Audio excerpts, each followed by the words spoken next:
अजीज नाजरीन, मैं अयाद ज़रीफ आप तमाम देखने वालों को हमारे रोज़ के बाइबली मुतालियाती प्रोग्राम की नई किस्त में खुशामदीद कहता हूँ।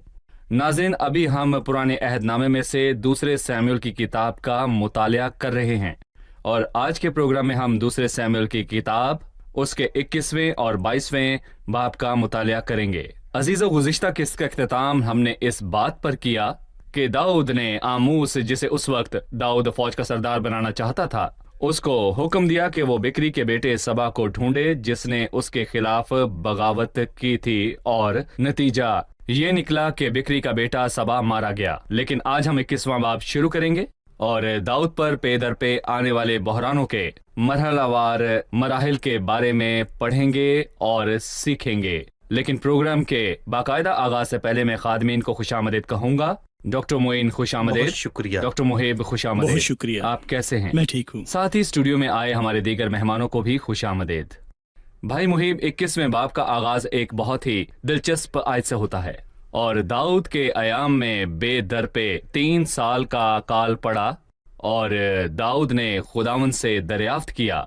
खुदावन ने फरमाया कि यह साउल और उसके खूनरेज घराने के सबब से है, क्योंकि उसने जबूनियों को कत्ल किया। लिहाजा आप मुझे कहत की कहानी के बारे में बताइए जो हम पढ़ते हैं और जबूनियों के बारे में।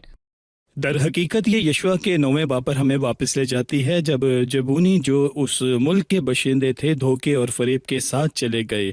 उन्होंने यशवा को धोखा दिया। उन्होंने अपने लिबास, खुराक और अपनी शक्ल सूरत से बहाना किया जैसे वो बहुत दूर दराज के मुल्क से आ रहे हैं। उन्होंने मुकामिना होने का बहाना किया क्योंकि हुक्म वाज़िया था कि किसी भी तरह से मुल्क के बशिंदों से अहद नहीं बांधना। उसने उनसे पूछा, क्या तुम्हारा ताल्लुक उस मुल्क से है? उन्होंने जवाब दिया, नहीं, हम बहुत दूर मुल्क से आए हैं और आप हमारी हालत से इसका अंदाज़ा लगा सकते हैं। लिहाजा हमारे साथ अहद बांधा कि हम जिंदा रहेंगे और तू हमें नहीं मारेगा और हम तेरे साथ हैं। हमने तुम्हारे खुदावंद के बारे में सुन रखा है। उसने उनके लिबास, खुराक और ज़ाहिरी सूरत को देखा और खुदावंद ने नहीं पूछा और उसने वाकई जबूनियों को ना मारने का अहद बांधा। उसने उनसे धोखा किया था। कई साल बाद साउल आया और वो उस धोखे को समझा। उसने जबूनियों से बदला लिया और उनके साथ अहद तोड़ दिया, लेकिन खुदा ने कभी भी उसे कबूल नहीं किया। उसे अहद का उस तमाम शराइत के साथ एहतराम करना चाहिए था। उस वक्त उसने गलती की थी, लेकिन जब उसने ये अहद बांधा था तो उसका एहतराम किया जाना चाहिए था। मैं इस बात को दोहराना चाहता हूँ, उस वक्त जब उसने गलती की थी, लेकिन जब उसने ये अहद बांधा था तो उसका एहतराम करना चाहिए था। साउल ने जबूनियों को मार डाला और उनको उस अहद को तोड़ते हुए काफ़ी अरसा हो गया था, लेकिन जो उससे नफरत करते थे खुदावंद उनके बाप दादा की सज़ा उन्हें दूसरी और तीसरी पुश्त तक देता है। साउल के लोगों ने साउल की गलती की कीमत अदा की क्योंकि वो बेगुनाह नहीं थे, वो शरीर थे। इसलिए खुदा ने 3 साल के कैद से उनकी तादीब। भाई मोइन, यहाँ कहत की बात करते हुए एक सवाल उठता है। हम दुनिया में बहुत से बहरान, हादसात और कुदरती आफात देखते हैं। यहाँ कहत सैलाब, वबाई अमराज, जलजले, आतिशफशां पहाड़ हैं। खुदा क्यों बाज़-औक़ात ऐसे बहरानों और तबाहकारियों को इंसानों पर आने की इजाज़त देता है? डॉक्टर मुहिब की बात से पता चलता है कि मसला खुद उन लोगों में से था। खुदा उन लोगों के साथ क्या करेगा? उसने कहत की इजाज़त दी, ये मसला है। उसने कहत की इजाज़त क्यों दी? ताकि वो अपनी गलती का पता लगाकर हल निकाल सकें। और यहाँ हम कहत का मुशाहिदा कर सकते हैं। वो कहता है पै दर पै 3 साल, ना कि एक दूसरे के बाद 3 साल, बल्कि पै दर पै 3 साल। गोया वो कहना चाहता है कि तुम 3 साल बाद आकर अपनी गलती का इकरार करोगे। वो इस तंबीह को दोहरा रहा हुआ है। फिर दूसरा साल आया और फिर इसके बाद तीसरा साल। लिहाजा आमतौर पर इंसान से सलूक करते हुए जब कहत, आफात या जलजले या जो कुछ वो करता है, तो खुदा का इरादा इंसानों के मसले को हल करना है, इंसान और ममालिक में मौजूद मसलों के हल के लिए। इसलिए जब खुदा ने बात की, और मैं नए अहदनामे में से एक हवाला पढ़ना चाहता हूँ और हम समझने की कोशिश करेंगे कि इन तमाम के पीछे खुदा का मकसद इंसान की भलाई है। लोग कहते हैं ये खुदा का गजब है, लेकिन खुदा ने अपना गजब जारी नहीं किया। उसका एक खास दिन है और जब वो आएगा लोगों से बर्दाश्त नहीं होगा। लेकिन ये मामलात और इख्तियार पॉलिसी खुदा के लिए मखसूस है। اور ہم کچھ حوالہ جات دیکھیں گے اور جانیں گے کہ خدا ایسا آخر کیوں کرتا ہے۔ لوکا کی انجیل کے 13ویں باب میں خدا لوگوں کے درمیان تھا، لہٰذا انہوں نے اس سے ایک گروہ کی کہانی سنی۔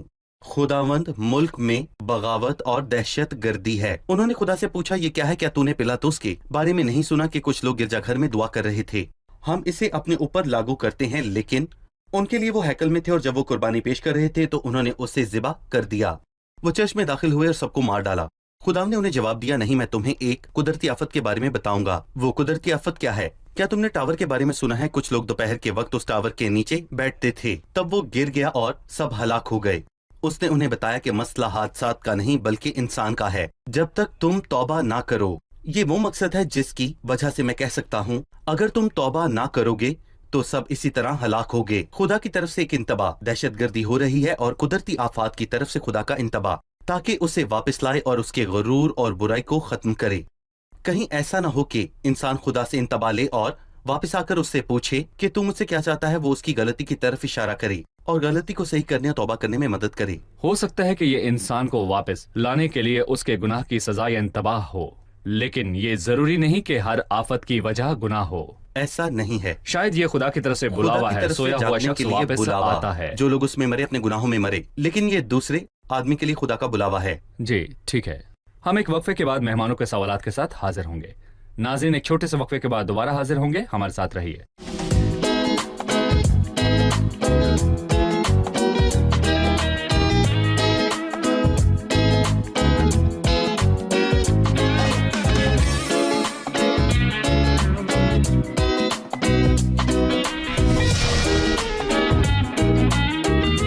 خوش آمدید، آئیے بڑھتے ہیں اپنے مہمانوں کی جانب اور جانتے ہیں ان کا سوال کیجیے۔ بچپن سے ہم سنتے آئے ہیں کہ داؤد نے جولیت کو مارا، یہ ایک مشہور کہانی ہے، لیکن یہاں آیت 19 میں ہم پڑھتے ہیں، اور پھر فلسطینیوں سے جوب میں ایک اور لڑائی ہوئی، تب الحنان بن یری ارجیم نے جو بیت الحم کا تھا جاتی جولیت کو قتل کیا۔ یہ کیسے ہوا اور کیا ہوا؟ در حقیقت یہ کیسے ہوا؟ ہم جاننا چاہیں گے جولیت کو داؤد نے مارا تھا یا الحان نے؟ دراصل پہلے سیموئیل کے 17ویں باب کے مطابق بے شک داؤد نے جولیت کو مارا تھا، لیکن الحان نے جولیت کے بھائی کو مارا، اور یہ ہم پہلے تواریخ کے 20ویں باب کی 5ویں آیت میں پڑھتے ہیں۔ اور فلسطینیوں سے پھر جنگ ہوئی، تب یروب کے بیٹے الحام نے جاتی جولیت کے بھائی لہمی کو مار ڈالا۔ جسے مارا گیا وہ جولیت کا بھائی تھا، تاکہ وہ جولیت جیسے بہت پہلے مارا گیا تھا، کیونکہ جولیت ایک نمایاں کردار تھا، اس لیے اس کے بھائی دیکھیں، جب جسے مارا گیا وہ جولیت کا بھائی تھا، تاکہ جو جولیت تھا جسے بہت عرصہ پہلے مارا گیا، کیونکہ جولیت ایک نمایاں کردار تھا، اس لیے اس کے بھائی اس سے منسوب ہیں۔ دیکھیں کیونکہ وہ بڑا تھا، ایک خاندانی نام کی کہ وہ طرح، ان کے جیسی خصوصیات رکھتے تھے، وہ زیادہ مختلف نہیں تھے۔ لہٰذا داؤد نے جولیت کو مارا، لیکن پہلی تواریخ اس کے 20ویں باب کی 5ویں آیت کے مطابق الحنان نے جولیت کے بھائی کو مارا۔ بھائی معین جولیت اور اس کے قتل ہونے بھائی کے حوالے سے 21ویں باب کی 22ویں آیت میں لکھا ہے، یہ چاروں اس دیو سے جات میں پیدا ہوئے تھے، اور وہ داؤد کے ہاتھ سے اور اس کے خادموں کے ہاتھ سے مارے گئے۔ بتائیے کہ رفع کون ہے اور اس کے 4 بیٹوں کی کہانی کیا ہے؟ دیکھیں بھائی، میں کہوں گا کہ جبار کی اولاد جو کہ جاتی جولیت کی نسل سے تھے، ان کے رہنماؤں کو مار کر داؤد نے اپنی بادشاہت یا خدا کے بندے کے طور پر اپنی بادشاہت کو قائم کیا، اور یہ اس خاندان کی نسل سے تھی، جو اسی خاندان سے آئے تھے، وہی خطاب اور وہی لوگ تھے۔ اور در حقیقت مسیح کی صلیب کی خوبصورت تصویر میں ہم داؤد کو دیکھتے ہیں، لیکن اس کے ساتھ میں ان آدمیوں اور داؤد کے ہیروز میں ایمانداروں کی ذمہ داری کی تشبیہ کو دیکھتا ہوں، گویا جیسے کہ وہ ہمیں یہاں پر بتانا چاہتا ہے کہ داؤد نے یہاں جاتی جولیت کو مارا، اور اس کے جنگجو لوگوں نے لڑائی کو یہاں پر جاری رکھا تھا۔ کلام صلیب پر مسیح کے بارے میں کہتا ہے، موت کے وسیلے سے اس کو جسے موت پر قدرت حاصل تھی، یعنی کہ ابلیس کو تباہ کر دے۔ ہمارے بارے میں کیا ہے؟ شرارت کی روحانی فوجیں ہیں، ہم ان کے ساتھ مخالفت میں بڑھ جائیں گے اور ہم ان کے ساتھ جنگ میں جائیں گے۔ لیکن فرق یہ ہے کہ دوسری جنگ میں داؤد نہیں گیا، بلکہ وہ جنگ اس کے آدمیوں نے جا کر لڑی۔ اس لیے رسولوں نے کہا، جس نے ہم سے محبت کی، ہم کو فتح سے بڑھ کر غلبہ حاصل ہوتا ہے۔ جب تک مسیح آ کر पूरी दुनिया पर हुकूमत नहीं करता, ये जंग जारी रहेगी। और जब मसीह आकर हमें अपने साथ ले जाएगा तो जमीन पर हमारी मुश्किलात खत्म हो जाएंगी। गोया उन्हें जूलियत को इसी तरह शिकस्त देने का हुक्म दिया गया जैसे शैतान को सलीब पर शैतान को शिकस्त दी दी। गई। भाई मुइन, हम जानते हैं कि यहाँ रफा जूलियत और बाकी 4 आदमियों के बारे में है, लिहाजा वो 5 हैं। हमने सीखा कि दाऊद जूलियत का सामना करने गया और 5 पत्थर 5 साथ ले पत्थर। गया। दोनों चीजों में क्या ताल्लुक है? दर हकीकत ये एक अजीम तस्वीर पेश करता है। 5 क्यों? उसकी अपनी सोच के मुताबिक अगर एक छूट गया तो दूसरा आकर मारेगा, लेकिन गोया जब कलाम बयान करता है तो 5 तो फिर 5 पत्थर शुरू से ही एक हथियार है जिसने एक को मार डाला और यहाँ उसने बाकी 4 को भी मार डाला, क्योंकि यहाँ हम एक देव को देखते हैं और उनके अंदर मुसलसल जिस्म के काम है, लेकिन हम अपने अंदर मौजूद जिस्म के कामों का क्या करें?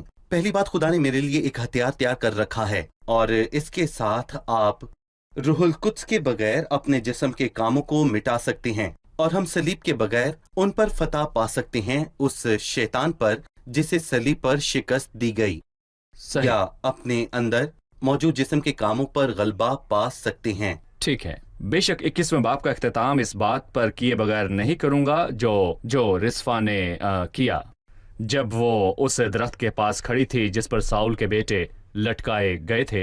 एक तवील मुद्दती अहद, उसने उनके साथ क्या किया? वो हमें क्या सबक दे सकती है? उसने चंद महीने कयाम किया। वो अपने लिए कुछ फैलाकर कई महीने तक फर्श पर बैठी रही और सलीब पर लटकी उन लाशों का सामना करती रही।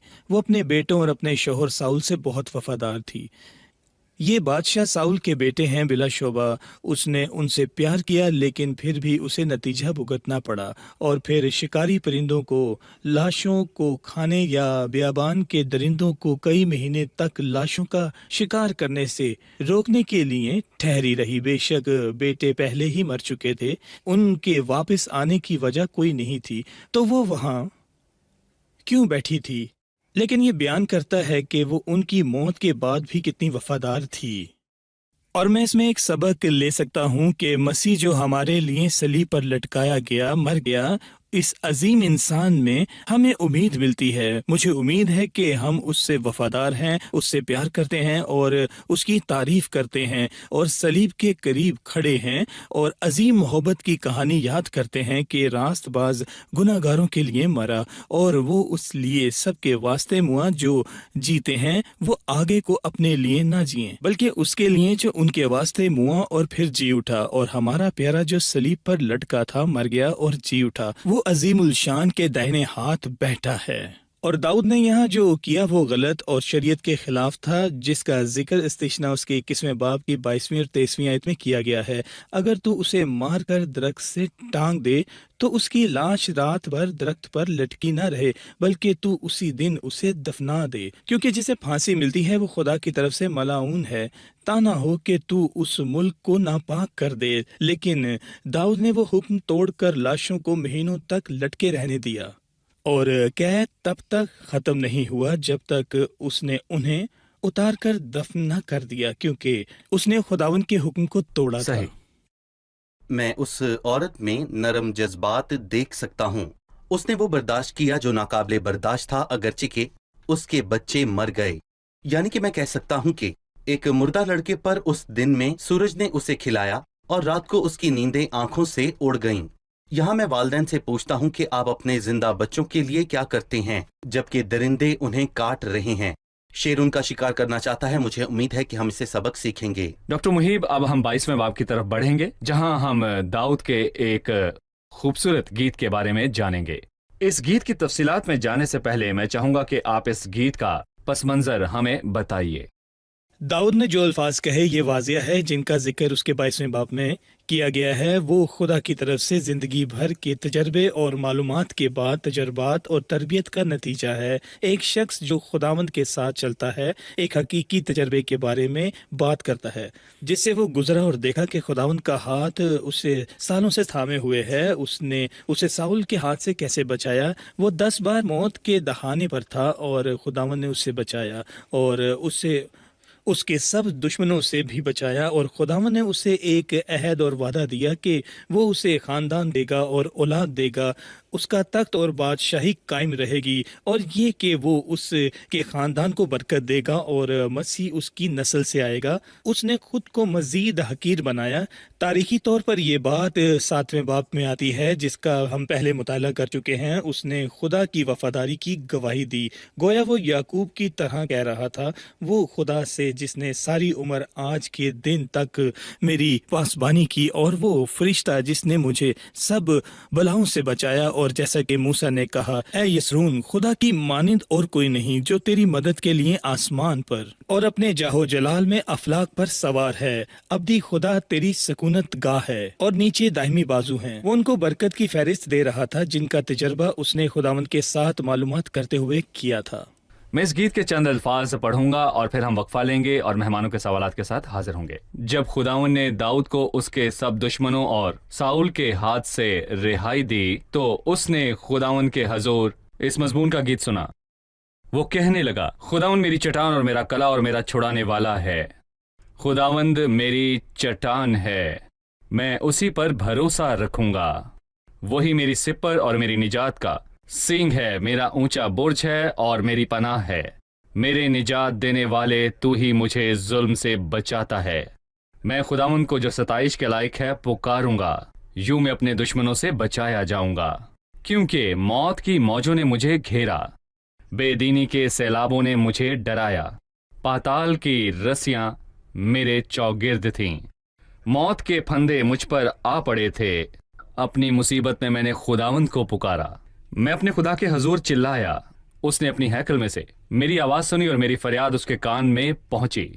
تب زمین ہل گئی اور کانپ اٹھی، اور آسمان کی بنیادوں نے جنبش کھائی اور ہل گئیں، اس لیے کہ وہ غضبناک ہوا۔ اس کے نتنوں سے دھواں اٹھا اور اس کے منہ سے آگ نکل کر بھسم کرنے لگی، کوئلے اس سے دہک اٹھے۔ اس نے آسمانوں کو بھی جھکا دیا اور نیچے اتر آیا، اور اس کے پاؤں تلے گہری تاریکی تھی۔ ہم یہاں پر ایک چھوٹا سا وقفہ لیں گے اور پھر دوبارہ حاضر ہوں گے۔ ہمارے ساتھ رہیے۔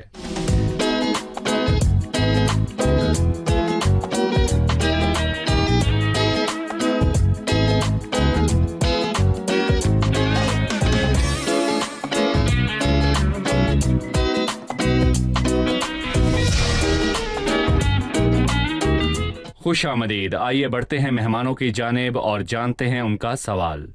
جی، کس کا سوال ہے؟ 22ویں باب کے شروع میں 2 آیات ہیں، کیا آپ بیان کر سکتے ہیں کہ ان کا مطلب کیا ہے؟ خداوند میری چٹان اور میرا کلا اور میرا چھڑانے والا ہے۔ خداوند میری چٹان ہے، میں اسی پر بھروسہ رکھوں گا۔ سو میری چٹان اور میری سپر سے کیا مراد ہے؟ جی، خداوند چٹان اور سپر ہے، اس کے کیا معنی ہیں؟ چٹان کو میں ایک بنیاد کے طور پر دیکھتا ہوں جس پر میں کھڑا ہو سکتا ہوں، اور خداوند جو ہماری چٹان ہے اس نے نئے عہد نامے میں کہا، اس چٹان پر میں اپنی کلیسیا بناؤں گا۔ اور جن تشبیہات کا خداوند نے ذکر کیا ان میں سے ایک یہ بھی ہے کہ چٹان پر بنا ہوا گھر چاہے آندھی طوفان یا لہریں آئیں وہ ہمیشہ قائم رہے گا۔ لہذا چٹان بنیاد ہے جس پر میں کھڑا ہوں، یہ مجھے تسلی دیتا ہے۔ دوسری چیز یہ ہمیں قلعے کے بارے میں بتاتی ہے جو ہماری حفاظت کے لیے کھڑا ہے۔ نیچے ایک چٹان ہے، یعنی استحکام ہے، میں چاروں طرف سے حفاظت میں ہوں۔ اب اس کا کیا مطلب یہ ہے کہ مجھے کسی پریشانی کا سامنا نہیں کرنا پڑے گا؟ میں کروں گا۔ اگر ایسا ہوا تو وہ میرے ساتھ کیا کرے گا؟ میرا نجات دہندہ مجھے چھڑائے گا، اور مصیبت کے دن مجھ سے فریاد کر، میں تجھے چھڑاؤں گا۔ اگر میں کسی مصیبت کا سامنا کروں تو وہ مجھے چھڑائے گا۔ لیکن داؤد کے بارے میں جو اچھی بات ہے جسے ہم آگے دیکھیں گے وہ یہ کہ وہ اسم ضمیر استعمال کر رہا ہے۔ نہیں، خداوند ایک چٹان اور نجات دہندہ نہیں ہے، بلکہ میں کہہ رہا ہوں یہ تمام خصوصیات میری ہیں اور یہ خدا میرا خدا ہے۔ بھائی محیب، میں نے غور کیا کہ اس نے یہ گیت یہ کہتے ہوئے شروع کیا کہ خداوند میری نجات کا سینگ ہے، اور اختتام یہ کہتے ہوئے کیا کہ خداوند میری نجات کا برج ہے۔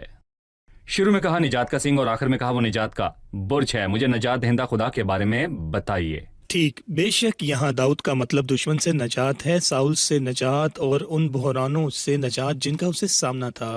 لیکن واضح تر معنی میں ہمارے لیے نئے عہد نامہ میں نجات کے 3 مرحلے ہیں۔ پہلے مرحلے میں نجات گناہ سے نجات ہے، बस अब जो मसीह यस्सु में हैं उन पर सजा का हुक्म नहीं। जो मेरा कलाम सुनता है और मेरे भेजने वाले का यकीन करता है, हमेशा की जिंदगी उसकी है और उस पर सजा का हुक्म नहीं होता, बल्कि वो मौत से निकलकर जिंदगी में दाखिल हो गया है। वो मौत से निकल गया है क्योंकि वो ईमान से मसीह में मजबूत है। पहले मरहले में दूसरी चीज ये है कि इंसान शैतान की गुलामी से नजात पाता है और जो उम्र भर मौत के डर से गुलामी में गिरफ्तार रहेगा उन्हें छुड़ा लेगा ईमान से। देखें, क्योंकि वो ईमान से मसीह में महफूज हैं। इस मरहले में दूसरी चीज थी कि इंसान शैतान की गुलामी से निजात पाता है और जो उम्र भर मौत के डर से गुलामी में गिरफ्तार रहे उन्हें छुड़ा लेता है। पहले मरहले में हम तीसरी चीज हम तीतस उसके तीसरे बाप को देखते हैं। उसने हमको नजात दी अपनी रहमत के मुताबिक नई पैदाइश के गुस्ल और रुल कुद्स के हमें नया बनाने की वसीला से। इखलाकी बुराइयों में से इखलाकी नजात जिनमें वो शामिल था, वो एक नया आदमी, एक नई मखलूक बन गया। पुरानी चीजें जाती रहीं। ये भी नजात की एक किस्म है। माजी से कौन सी निजात है? बिल्कुल, वो हमें बताता है कि हाल में हमने उसकी जिंदगी के वसीला से नजात पाई, मसीह की जिंदगी के वसीला से नजात, जो हमें हर रोज बचाता है। रास्ता में वो हमें जिंदगी की आजमाइशों में, चैलेंजेस में और तमाम तर मुश्किलातों में, दुश्मनों और शैतान के हमलों से बचाता है और हाल में वो हमें हर रोज छुड़ाता है। एक तरह से मैं हर रोज छुटकारे से लुत्फ अंदोज होता जाता हूँ हर रोज। जी, हाल में। और ये हाल है नजात का आखिरी और तीसरा मरहला मुस्तकबिल में है, जब मसीह आएगा और हमारी पुश्तहाली के बदन को अपने जलाल के बदन की सूरत में बदल देगा, क्योंकि हमारा वतन आसमान है और हम एक मुनजी यानी खुदावंद यस्सु मसीह के आने के इंतजार में हैं, जो सब चीजें अपने ताबे कर सकता है। हमारी पुश्तहाली के बदन की शक्ल बदल कर अपने जलाल के बदन की सूरत पर बनाएगा। जिस वक्त हम ईमान लाए थे उस वक्त की निस्बत अब हमारी नजात नजदीक है। वो मुझे दो चीजों से नजात देगा। पहली चीज मेरे गुनाहगार जिस्म से, क्योंकि जब तक मैं इस जमीन पर हूँ गुनाह मुझ में बसा हुआ है। ये मकरू जिस्म, ये बदअनुमान जरिया मेरे अंदर गुनाह है। की फितरत हमारे अंदर है। बिल्कुल, जब मसीह आएगा और मेरे बदन को बदलेगा तो मैं नजात पाऊंगा। फिर मैं अपनी इस पस्त हाली में जेरे मायनी जिस्म से नजात पाऊंगा, जिसमें मैं शानदार जिस्म को पहनकर जमीन पर रह रहा हूँ। बहुत शुक्रिया। वक्त है कि हम जाने के मेहमानों ने आज क्या सीखा। अपने मुताले में 21वें बाब में हमने सीखा कि मुल्क में कहत आया, लिहाजा खुदा कहत और बाज दफा कुदरती आफात को इंसानों पर आने की इजाजत क्यों देता है? खुदा कुछ कुदरती आफात या मुश्किल हालात को इंसान पर आने की इजाज़त देता है क्योंकि वो गुनाह की सज़ा हो सकती है, या ये इंसान के लिए खुदा की तरफ से एक इंतबाह हो सकता है ताकि उसे गलतियां करने या फ़ख्र करने से दूर रखे। बिलाखिर ये हमारे साथ पेश आने के लिए खुदा का तरीका और पॉलिसियां हैं, लेकिन उसका मकसद इंसान हमने की ये भलाई भी ही होता सीखा है। कि दुश्मनों में एक शख्स मारा गया जिसका नाम रफा था, लेकिन उसके 4 बच्चे थे। रफा कौन है और उसके 4 बच्चे कौन हैं, ये बताइए। वो जबार की नस्ल से और बिलखसूस जूलियत की नस्ल से हैं जिसे दाऊद ने मारा था, और यहाँ दाऊद खुदावंद यीशु की अलामत है जब उसने सलीब पर शैतान को शिकस्त दी, और दाऊद के हीरो ईमानदारों की अलामत है जब वो रूहानी जंगों में शैतान को शिकस्त देते हैं। सही, बहुत शुक्रिया। खुदा आपको बरकत दे। खादमीन का भी शुक्रिया। बहुत अगले शुक्रिया प्रोग्राम भाई, में खुदा आपसे आपको फिर बरकत मुलाकात होगी। अजीज नाजरीन, दाऊद ने अपने गीत में कहा कि खुदावन उसकी निजात का सींग है और खुदावन निजात का बुर्ज है। खुदावन निजात दहिंदा है। जब उसकी पैदाइश की खुशखबरी सुनाई गई तो ये कहा गया उसका नाम यीशु रखना, क्योंकि वही अपने लोगों को उनके गुनाहों से निजात देगा। वो निजात जो हर कोई चाहता और जिसके इंतजार में हर कोई है, लेकिन जो उसकी तलाश करते हैं और मसीह से दूर हैं वो निजात पा सकते हैं, क्योंकि निजात सिर्फ मसीह के वसीले से है जो सलीब पर मरा। मसीह सलीब पर हमें गुनाह की सजा से बचाने के लिए मुआ, इसलिए कि हमें गुनाह के तसल्लुत से बचाए और हमें मुश्किल हालात और जिंदगी की आजमाइशों से बचाए और हमें जवाल पजीर फितरत से बचाए और उस जिस्म से बचाए जो मुश्किल हालात, बीमारियां, तकलीफें और आजमाइशों के आगे हार मानता है। पौलुस ने कहा कि मसीह ने सलीब पर मरने से हमारे लिए निजात को हासिल किया। कैसी बड़ी निजात है ये! अजीम निजात है, क्योंकि जिस शख्स ने इसे मुकम्मल किया है वो अजीम इंसान है। लिहाजा क्या आप निजात पाना चाहते हैं? क्या आप अपनी बुरी आदतों से निजात पाना चाहते हैं? क्या आप मकरू गुनाहों से छुटकारा चाहते हैं? क्या आप अपने शर्मनाक कामों से निजात पाना चाहते हैं? मसीह जो सलीब पर मुआ, उसके सिवा निजात का कोई रास्ता नहीं। उसके बेटे यीशु मसीह का खून हमें तमाम गुनाहों से पाक करता है। अगले प्रोग्राम में आपसे फिर मुलाकात होगी। खुदा आपको बरकत दे।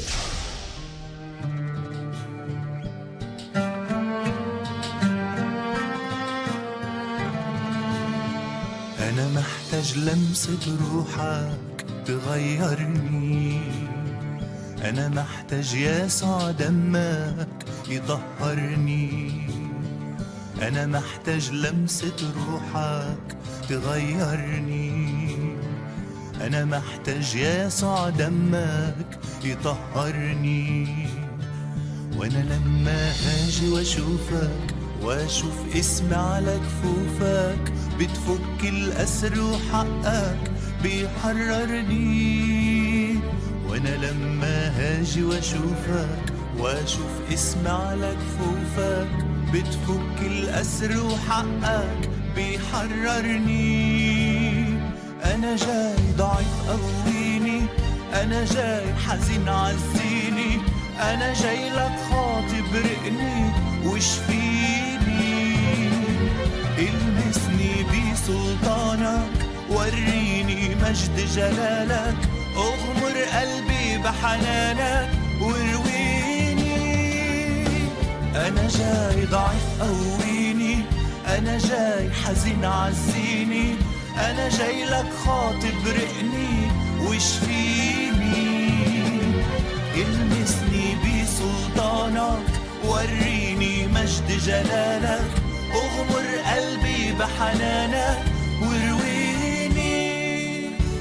لمسة من هد ثوبك بتشفيني، كلمة من فم جلالك بتحييني، لمسة من هد بثوبك بتشفيني، كلمة من فم جلالك بتحييني، وانا لما هاجي واشوفك واشوف اسمي على كفوفك بتفك الأسر وحقك بيحررني، وانا لما هاجي واشوفك واشوف اسمي على كفوفك بتفك الأسر وحقك بيحررني.